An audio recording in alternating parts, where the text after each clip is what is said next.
네, 오늘 여러분과 함께 나눌 말씀은 고린도전서 4장 6절에서 13절의 말씀입니다. 형제들아, 내가 너희를 위하여 이 일에 나와 아볼로를 들어서 본을 보였나니 이는 너희로 하여금 기록된 말씀 밖으로 넘어가지 말라 한 것을 우리에게서 배워 서로 대적하여 교만한 마음을 가지지 말게 하려 함이라. 누가 너를 남달리 구별하였느냐? 내게 있는 것 중에 받지 아니한 것이 무엇이냐? 내가 받았은즉 어찌하여 받지 아니한 것 같이 자랑하느냐? 너희가 이미 배부르며 이미 풍성하며 우리 없이도 왕이 되었도다. 우리가 너희와 함께 왕노릇하기 위하여 참으로 너희가 왕이 되기를 원하노라. 내가 생각건대 하나님이 사도인 우리를 죽이기로 작정돼 같이 끄트머리에 두셨음에 우리는 세계 곧 천사와 사람에게 구경거리가 되었노라. 우리는 그리스도 때문에 어리석으나 너희는 그리스도 안에서 지혜롭고 우리는 약하나 너희는 강하고 너희는 존귀하나 우리는 비천하여 바로 이 시각까지 우리가 줄이고 목마르며 헐벗고 매맞으며 정처가 없고 또 수고하여 친히 손으로 일을 하며 모욕을 당한즉 축복하고 박해를 받은즉 참고 받은즉 권면하니 우리가 지금까지 세상의 더러운 것과 만물이 찢기같이 되었도다. 아멘. 할렐루야. 아멘. 오늘은 제가 그리스도의 사랑의 노예라는 제목으로 여러분과 말씀을 나누기를 원합니다. 그 전에 저희 어제부터 BBS가 시작되어서 오늘도 지금 둘째 날 진행되고 있는데요. 너무나 다행히도 아이들 음성이 다 나와서 코로나 테스트 매번 하고 있고요. 그래서 안전하게 지금 진행을 잘 하고 있습니다. 많은 선생님들 함께 도와주셔서 아이들 행복하게 복음 안에서 잘 뛰어놀고 말씀을 마음가운데 잘 새기고, 어제 보니까 생각보다 아이들이 성경 암송을 굉장히 잘하더라고요. 성경 암송을 잘하고 그렇게 말씀 안에서 행복한 시간 보내고 있으니까요. 내일까지 모든 시간들 잘 진행될 수 있도록 위해서 계속 기도해 주시기를 바랍니다. 제가 사실은 오늘 그 말씀을 준비하면서 노예라고 할까 포로라고 할까 굉장히 고민을 많이 했습니다. 어떤 면에서는 포로라는 말이 더 어울릴 것 같기도 하고, 또 어떤 면에서는 노예라는 말이 어울릴 것 같기도 하고, 좀 고민을 하다가 제가 노예라고 한번 제목을 해보았습니다. 그런데 사실 노예라는 어감이 좋지는 않죠. 왜 내가 노예야? 난 자유자인데, 난 이렇게 단독자로 자유롭게 살고 있는데 왜 내가 노예지? 어감이 좋지는 않지만 우리가 이 시간에 사랑의 노예, 왜 그리스도의 사랑의 노예라고 말하는지 한번 여러분과 함께 나누고자 합니다. 여러분, 노예라고 하면 어떤 것이 떠오르시죠? 앞에서 얘기했지만 기분이 그렇게 썩 좋지 않은 어감이죠. 그런데 우리가 노예라고 하면 이 한국의 노비를 많이 금방 생각하게 됩니다. 오래전 한국에도 이 노비 제도가 있었죠. 그래서 심지어 도망간 노비를 쫓는 추노꾼이라는 그런 직업이 있을 정도로 노비 제도가 아주 횡행했던 시기가 있었습니다. 이것을 가지고 만든 이제 추노라는 드라마도 있었어요. 굉장히 인기 있었던 드라마로 여러분 기억하실 거예요. 여러분, 노예는 말 그대로 우리와 똑같은 겉모습은 사람이고 당연히 인격이지만 사람에게 주어지는 기본적인 권리가 다 박탈된, 그래서 물건이나 동물처럼 사고파는 그런 존재로 주인에게 매인받은 그런 사람을 노예라고 이렇게 부르죠. 역사적으로 이 노예제도를 유명했던 나라가 있습니다. 우리나라가 아니고요. 바로 로마입니다. 로마는 노예제도로 굉장히 유명했던 나라입니다. 실제로 역사적으로 로마가 한때 노예가 많았을 때에는 전체 인구의 거의 절반에 달하는 40%에 달할 정도로 이 노예가 굉장히 많았던 그런 나라가 바로 로마입니다. 왜 로마 시대에 이렇게 노예가 많았을까요? 그 원인은 바로 이 전쟁에 있습니다. 로마는 계속적으로 영토를 확장하기 위해서, 자신들의 영향력을 확장하기 위해서 계속 전쟁을 벌였죠. 근데 그 전쟁의 이유 중에 하나가 무엇이냐면 바로 이 노예를 확대하기 위한 것이었습니다. 그래서 이 전쟁에서 승리한 그 장군이 개선문을 통해서 들어오면 그 뒤를 노예들이 손에 포승줄을 묶고 쭉 따라옵니다. 수많은 노예들이 그 뒤를 따라오게 되는데 바로 그 노예들이 노예 시장을 통해서 팔려나가고 그 노예를 판 돈이 그 장군과 그 부하들의 몫이 되는 것이죠. 그래서 그 노예를 판 돈으로 장군들과 부하들이 군인들이 부를 축적했던, 그래서 그 로마라는 나라가 그런 그 경제가 활성화될 수 있었던 이유가 바로 이 노예 제도 때문이었습니다. 특별히 이 전쟁 포로 중에서 싸움에 능한 사람들이 있었습니다. 그들을 무엇이라고 불렀냐면 영어로는 글래디에이터라고 불렀고 검투사라고 불렀습니다. 이 사람들을 싸움에 능하니까 이 사람들을 원형 경기장에 세워서 싸움을 하게 만듭니다. 맹수와 싸우게 만들고 또 노예들끼리 싸우게 만들고, 여러분 영화 글래디에이터 보셨겠지만 거기서 보면 여러 상황들을 설정을 해서 거기서 치열하게 진짜로 칼을 들고 싸우게 하는 그러한, 그리고 그것을 로마 시민들을 보면서 쾌감을 느끼고 즐거워했던 그러한 아픔의 역사가 이 로마에 있었죠. 정리를 하자면 전쟁 포로가 노예가 되고 또 그 노예로 인해서 로마라는 사회가 유지가 되었다는 것입니다. 그러므로 노예 제도가 이 로마 시대에 번성할 수밖에 없었던 이유가 바로 그것이죠. 자, 그렇다면 이 노예들의 생활은 어떠했을까? 노예들의 생활 말에 무엇 하겠습니까? 비참한 생활이고 기본적인 인권조차도 없는 그들에게 정상적인 생활, 정상적인 삶을 기대하기는 당연히 어려울 것입니다. 가장 밑바닥에 그러한 삶을 이 노예들이 살았습니다. 그런데 오늘 본문에서 사도 바울이 자신과 자신에게 속한 그 사람들, 자신이 함께 복음을 위해서 수고하며 선교를 위해서 함께 수고했던 그 자신의 사람들을 이 노예라고 말을 합니다. 좀 더 정확하게 얘기를 하면, 구체적으로 얘기를 하면 원형 경기장에서 그 검투사들의 칼에 쓰러져 죽어가는 그 노예들, 바로 그 노예들이 바로 우리다라고 지금 사도 바울이 이야기하고 있는 것입니다. 9절을 함께 보겠습니다. 내가 생각건대 하나님이 사도인 우리를 죽이기로 작정한 자같이 미말에 두셨음에 우리는 세계 곧 천사와 사람에게 구경거리가 되었노라. 여기서 소개되는 이 죽이기로 작정된 자, 또 미말, 구경거리, 이런 표현들을 보시면 금방 연상이 되죠. 죽이기로 작정된 자, 그러니까 원형 경기장에서 그 검투사들의 칼에 죽을 사람들, 미말, 또 구경거리라는 것이죠. 이것이 바로 이 사도 바울과 그에 속한 사람들의 모습이라는 것입니다. 사도 바울이 왜 여러분 이런 말을 하는 것일까요? 그것은 참된 그리스도인은 결코 세상에서 높아진 자들, 또 영광을 누리는 자들이 아니기 때문에, 오히려 복음 때문에 철저히 낮아져 있고 비천함에 처해 있는 자들이 사실은 그리스도인이기 때문에 그렇습니다. 우리 11절과 13절을 보면 사도 바울과 그리고 자신에게 속한 자들이 어떠한 지금 상황에 속해 있는지를 정확하게 우리에게 보여주고 있습니다. 제가 읽어보겠습니다. 바로 이 시각까지 우리가 줄이고 목마르며 헐벗고 매맞으며 정처가 없고 또 수고하여 친히 손으로 일을 하며 모욕을 당한 즉 축복하고 박해를 받은 즉 참고 비방을 받은 즉 권면하니 우리가 지금까지 세상의 더러운 것과 만물의 찢기같이 되었도다. 여러분, 계속해서 나타나는 표현들이 무엇입니까?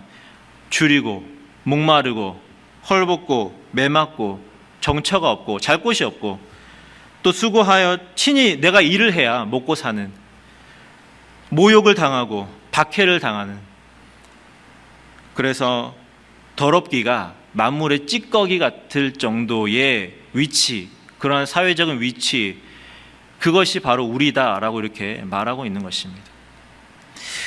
비참한 상황이죠. 육신적으로 보고 세상의 시각으로 보면 이처럼 불행한 사람, 이처럼 불쌍한 사람이 또 있겠습니까?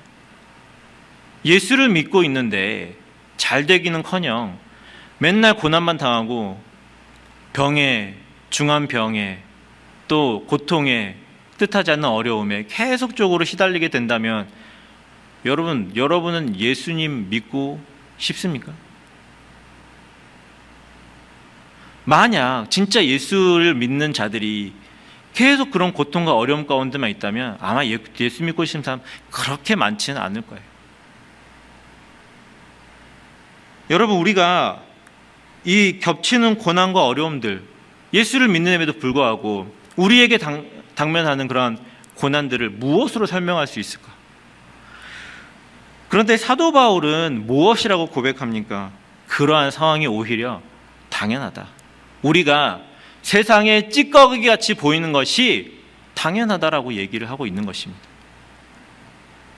왜냐하면 하나님, 우리가 고난과 어려움을 통해서 하나님의 뜻을 발견하게 되고 짧은 이 땅을 살아가면서 하나님께서 주신 사명을 감당하기를 원하시기 때문에 그러한 시각, 그러한 모습들은 괜찮다. 그러한 상황에 처해도 아무 문제 없다라고 이야기하고 있는 것입니다. 우리가 고난을 당하고 고통을 당하는 것이 예수님을 믿는데 아무런 문제가 없고 방해가 되지 않는다라고 얘기하고 있는 것이죠. 자, 그런데 오늘 본문의 이 고린도 교회 성도들의 모습은 이 사도 바울이 말한 고난당하는 그리스도인들의 모습이 아니었다라는 데 문제가 있죠.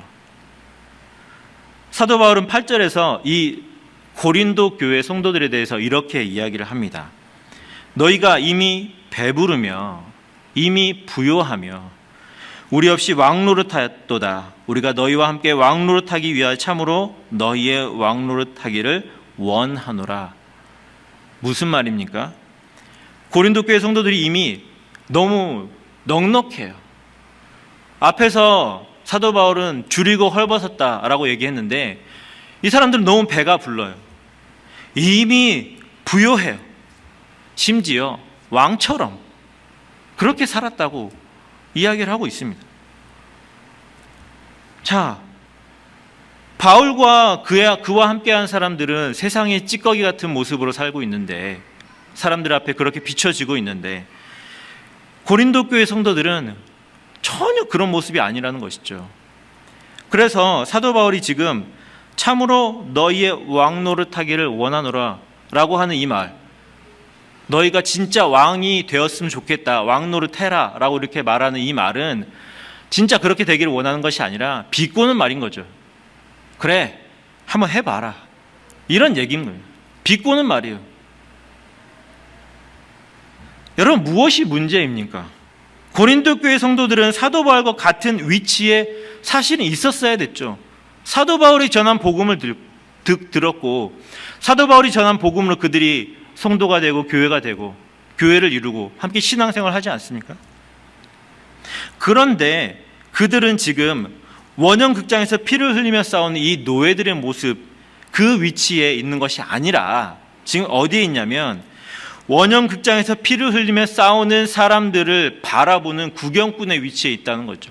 관객의 위치에 있었다는 거예요. 그래서 피 흘리며 싸우는 다른 성도들을 바라보면서 쟤들은 왜 저렇게 고생을 하고 예수님을 믿어? 이렇게 생각했다는 것이죠. 무언가 잘못되었다는 거예요. 이미 배가 부르고 이미 풍성하고 이미 왕의 모습으로 이 세상에서 누리며 살아가는 모습, 무언가 잘못되어 있었다는 것이죠. 여러분, 언제부턴가 우리 그리스도인들은 정말 배가 많이 불러버렸습니다. 그래서 구경감이 되고 놀림감이 되는 것이 아니라 자신의 배를 불리는데 모든 신경이 거기에 쏟아져 있어요. 어떻게 하면 내 가족, 내 자녀들, 내 자식 잘 가르칠까? 거기에만 그냥 모든 혈안이 되어 있다는 것이죠. 너무 풍족해요. 저는 가끔 제가 너무 잘 먹고 잘 사는 거 아닌가라는 생각을 할 때가 있어요. 특히 미국에 와서 더 그런 생각을 많이 하는 것 같아요. 한국에서 풍족하게 사실은 과일이라는 것 먹긴 하지만 수입해서 먹는 과일들 많잖아요, 한국은. 근데 미국 오니까 그게 쉽게 말해서 얼마든지 쉽게 구해서 싸게 먹을 수 있는 게 과일인 거예요. 너무 잘 먹고 잘 사는 거예요. 사시사철을 먹고 싶은 과일 끊이지 않고 먹을 수 있는 게 바로 이 미국 아닙니까? 우리가 북한의 아이들과 아프리카에 굶주리는 그 사람들을 생각하면 어쩌면 너무 부끄럽고 미안하고 창피한 일이 우리의 모습이 아닐까라는 생각을 해보게 됩니다. 여러분, 그렇다고 풍족한 것이 나쁜 건 아니에요. 풍족한 것, 풍족함을 누리는 것 자체가 나쁜 것은 아닙니다. 그거에 만족하지 못하고 과도한 욕심을 부리는 것이, 그 욕심이 문제인 것이죠. 여러분, 무엇이 문제일까요? 이 고린도 교회, 그리고 또 우리가 왜 이런 모습이 되어버렸을까? 이 문제를 알기 위해서는 먼저 우리 모든 인생은 무엇인가에 사로잡힌 인생이라는 사실을 이 시간 반드시 기억해야 됩니다. 무엇인가 사로잡힌 노예 신세라는 것이죠. 로마서 3장 9절의 말씀입니다. 그러면 어떠하뇨? 우리는 나으뇨? 결코 아니라 유대인이나 헬라인이나 다 죄 아래에 있다고 우리가 이미 선언하였느니라. 무엇 아래에 있다라고요? 죄 아래. 죄에 포로된 상태, 죄에 노예된 상태의 모든 인류가 그 아래에 있다라고 말씀합니다. 겉으로는 자유롭게 자기 마음껏 사는 것 같고 자기 자유를 누리는 것 사는 것 같지만 사실은 모든 인류는 한 명도 빠짐없이 이 죄와 사망의 노예라는 말입니다. 그래서 그 죄와 사망에 이끌려 다닐 수밖에 없는 것이 인생이라는 것이죠. 그런데 사람들은 자신이 죄 아래에 있다, 죄의 노예라는 사실을 알지 못하기도 하고 또 알지만 인정하지 않으려고 하는 것이죠. 여러분, 왜 사람들은 자신이 죄와 사망의 노예라는 사실을 깨닫지 못하는 것일까? 그것은 그들의 마지막, 나의 마지막을 모르고 그것을 인정하지 않기 때문에 그렇습니다. 모든 인간의 마지막은 멸망이죠. 예수 그리스도 없이 죽는 이들은 멸망 가운데 처하게 되어 있습니다. 그 마지막이 정해져 있어요. 그것을 모르기 때문에 그냥 이 땅에서 사는 게 전부인 것처럼, 이 땅에서 내가 영원히 누릴 것처럼 쌓고 또 쌓고 누리고 또 누리고 그렇게 살려고만 한다는 것이죠. 그런데 간혹 이것을 깨달은 사람들이 있습니다. 그런데 문제는 그 사람들은 그 탈출구를 모르는 거죠. 이 상태를 벗어날 방법을 모르기 때문에 좌절하고 낭망하는 것입니다. 그러면 여러분, 죄와 사망에 포로된 상태, 노예된 상태에서 우리가 벗어날 수 있는 방법이 전혀 없을까요? 당연히 아니죠. 우리가 이 죄와 사망의 포로에서, 노예된 상태에서 벗어날 방법이 분명히 있습니다. 딱 한 가지 방법이 있습니다. 바로 주인을 바꾸는 것입니다. 노예니까 죄와 사망이 내 주인인 것인데 그 주인을 바꿔버리면 되는 것이죠. 죄와 사망이 주인이 아니라 예수 그리스도가 나의 주인이 되면 그 노예 상태가 바뀌어지는 것입니다. 여러분, 이것이 유일한 방법입니다. 그런데 이 그리스도의 노예가 되는 것은, 여러분, 노예라는 상태, 어딘가에 종속되어 있고 매어져 있다는 이 상태는 비슷하지만 질적으로 완전히 다른 상태이죠. 왜냐하면 우리는 그분의 사랑의 노예이기 때문에 그렇습니다. 주님은 우리를 당신의 종으로, 당신의 노예로 부르시지만 그 우리를 종속하는 상태는, 그 힘은 두려움과 강압적인 어떤 불의한 방법이 아니라 사랑으로 우리를 붙잡으신다는 것입니다. 그리고 그 결과도 죄와 사망은 그 마지막이 멸망이지만 그리스도의 사랑에 노예된 우리의 마지막은 영생이고 구속이라는 사실이 완전히 다른 것이죠. 그래서 여러분, 그리스도의 사랑에 노예가 된 사람들, 바로 여러분과 저는 그 상태에서 벗어나려고 합니까? 오히려 그 상태에 더 머물고자 합니까? 그 상태에 더 머물고자 하고 더 깊이 그분께 매이기를 원하는 것이 바로 우리의 모습 아니겠습니까? 여기 대부분의 결혼하신 분들이실 텐데 여러분 옆에 있는 배우자와 결혼한 가장 큰 이유가 무엇입니까? 옆에 있는 배우자, 남편과 아내와 결혼한 가장 큰 이유 무엇이죠? 사랑이죠. 사랑하기 때문에. 그 사람을 보고 하나님께서 사랑의 마음을 갖게 하시고, 쉽게 말해서 첫눈에 반했다라는 거 무엇이죠? 그 사랑에 내가 매이고 종속이 되었다는 말이죠. 부부가 서로에 대한 사랑에 사로잡혀서 서로 깊이 사랑하기에 결혼하고 그 결혼 생활을 유지해 갈 수 있는 것. 그래서 죽음이 갈라놓을 때까지 서로를 남편과 아내로 이 관계를 유지하게 되는 것, 바로 이게 사랑의 힘, 서로에게 사랑의 포로가 되고 노예가 됐기 때문에 그런 것 아니겠습니까? 여러분, 그런데 주님의 사랑에 사로잡힌 자는 어떻겠습니까? 이 사랑의 근원, 이 관계를 지탱하는 힘이 내가 아니라, 우리가 아니라 바로 하나님의 그 강력한 사랑이기 때문에 그 구속력은 말로 표현할 수 없는 것이 당연한 것이죠.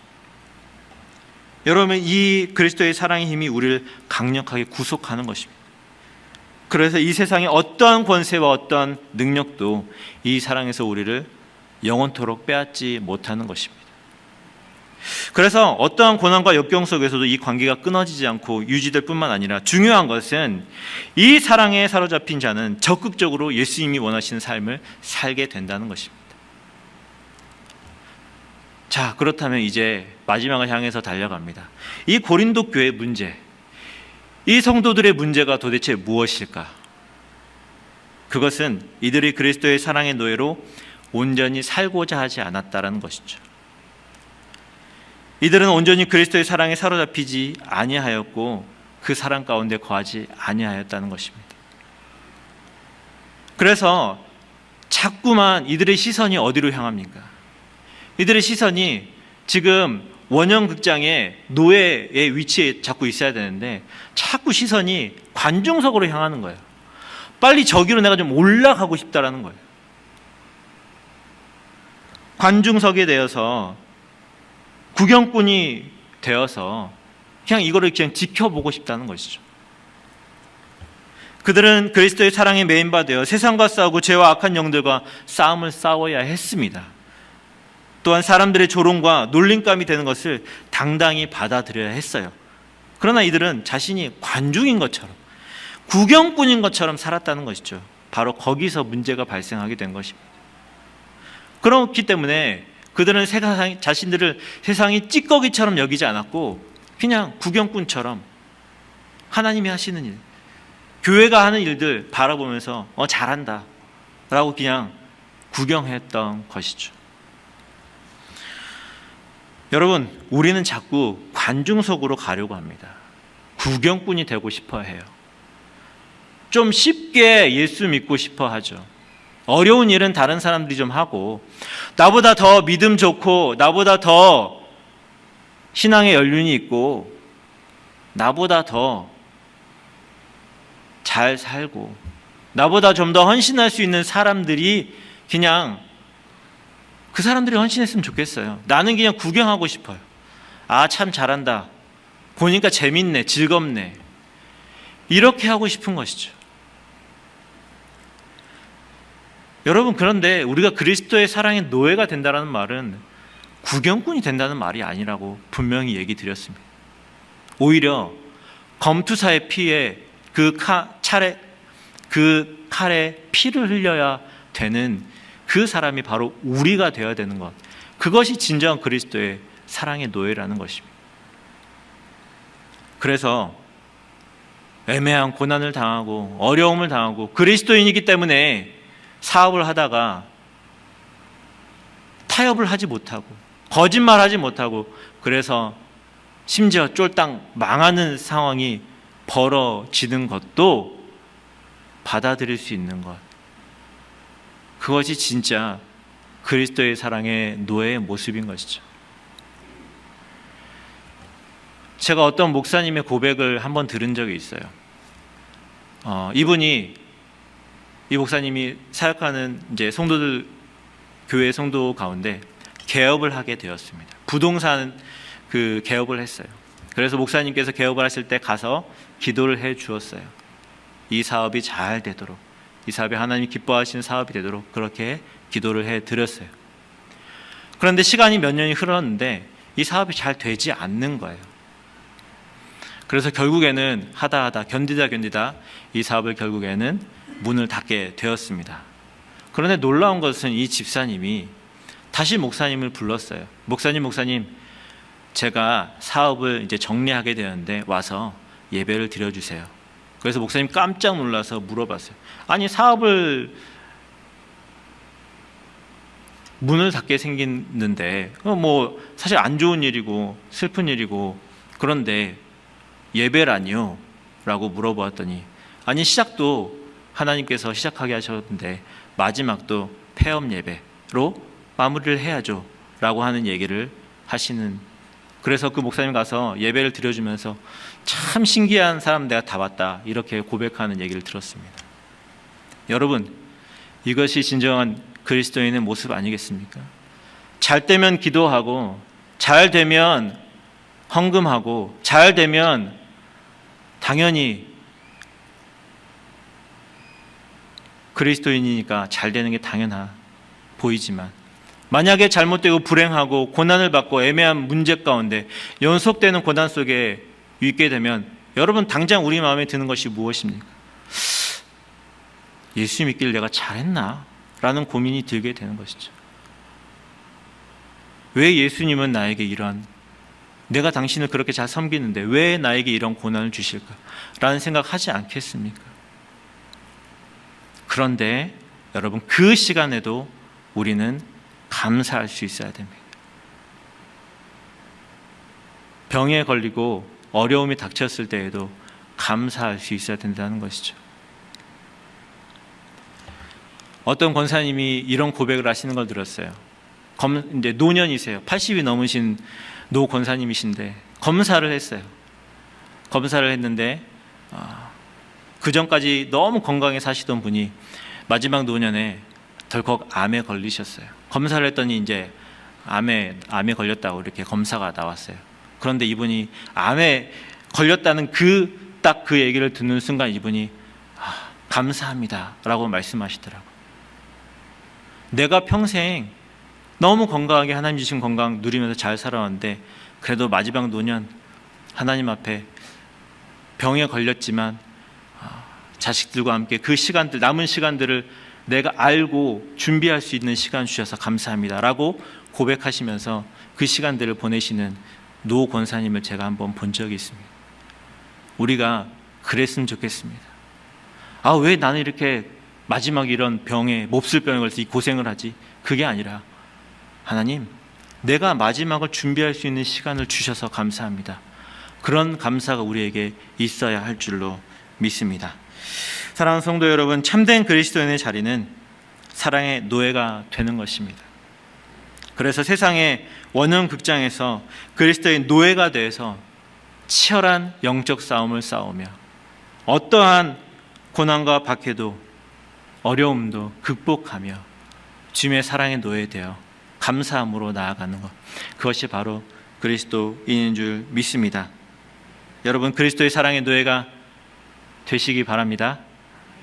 정말 아멘 하실 수 있습니까?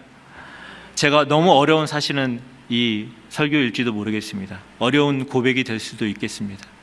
그러나 여러분, 초대 그리스도인들은 실제로 그 원형 극장에서 맹수의 이빨에 물려 찢겨 죽임을 당하고 검투사의 칼에 죽임을 당하면서 그들은 찬송하며 순교를 당했던 것을 기억할 때에, 우리가 이 시대에 이 순교자의 모습이 우리에게 있어야 할 줄로 믿습니다. 여러분, 우리가 가는 길 끝에 주님이 분명히 우리를 기다리고 계심을 믿으시고 더욱 그리스도의 사랑을 붙잡고 그 사랑에 매인받은 그리스도의 거룩한 사랑의 노예로 살아가는 저와 여러분 모두가 될 수 있기를 주님의 이름으로 축원합니다. 이것이